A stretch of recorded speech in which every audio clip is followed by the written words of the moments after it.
राम जी मेरे राम जी। हे राम जी मेरे राम जी।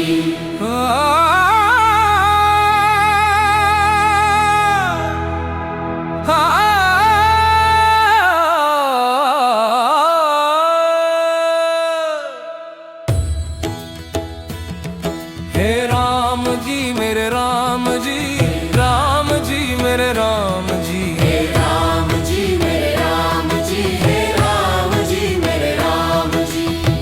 आज सोमवारी भोर भइल,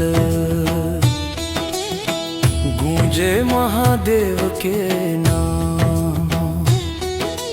दिलवा खिंचता जाए मोरा, जैसे देत होखे बाबा धाम। कांवर वाला निकल पड़ले, गूंजे हर हर महादेव। भोला दरबार पहुँचे, भर मन हो जाए पावन। हे राम हे राम जी मेरे राम जी। हे राम जी मेरे राम जी।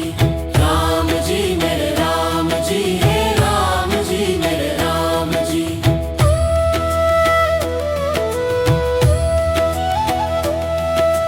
कैलाश से उतरी के बाबा, भक्तन पर बरसे कृपन।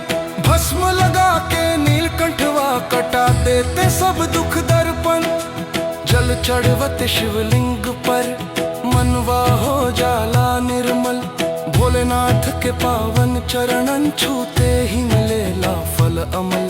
हे राम जी मेरे राम जी। हे राम जी मेरे राम जी। राम जी मेरे राम जी। हे राम जी मेरे राम जी।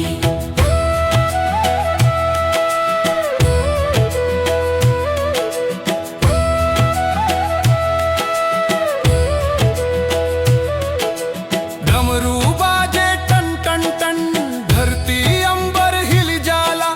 नागराज के फन लहराते, शिव शंकर हंसी जाला। जे मन में इच्छा रही, भोला सुने हर बात। एक कृपा से पूरा हो जाला, कट जाला संकट घाट। हे राम जी मेरे राम जी। हे राम जी मेरे राम जी। राम जी मेरे राम जी। हे राम जी मेरे राम जी।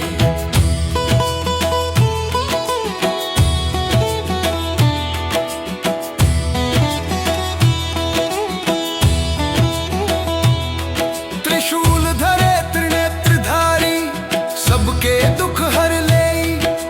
मन में जप ले शिव शिव भाई, भोला सुख बरसाई। हर हर बोले मनवा हो, शिव शिव गूंजे चारों ओर। सोमवारी के पावन दिनवा, भोला देहले सुख के जोर। हे राम जी मेरे राम जी। हे राम जी